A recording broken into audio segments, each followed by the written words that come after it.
Welcome to The Last Breakfast. Please enjoy the video. You begin by proving ownership and preparing tools. This avoids lockouts or legal issues later. Once verified, open the battery compartment or access panel with a small screwdriver to reveal the reset button or service port. Make sure to remove old batteries and fit fresh ones so the control board stays powered.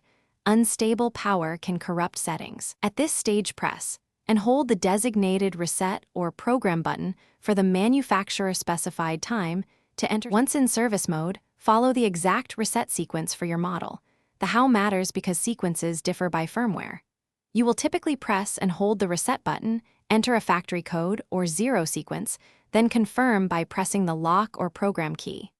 Make sure to watch LED indicators or listen for beeps as they confirm each step.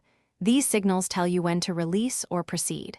If prompted, program a new code immediately and test the lock twice to ensure the change took. You finish by securing the access panel and testing the new code repeatedly to confirm reliability. This prevents surprises later. If the reset fails, make sure the batteries show adequate voltage, wiring and connectors are seated, and you executed the precise sequence. Small deviations often cause failure. Once done, log the new code in a secure place. If errors persist, contact manufacturer support with model and observed LED/beep patterns, since some safes require dealer tools or firmware updates. Thanks for watching. If this was helpful, leave a like and consider subscribing. See you next time.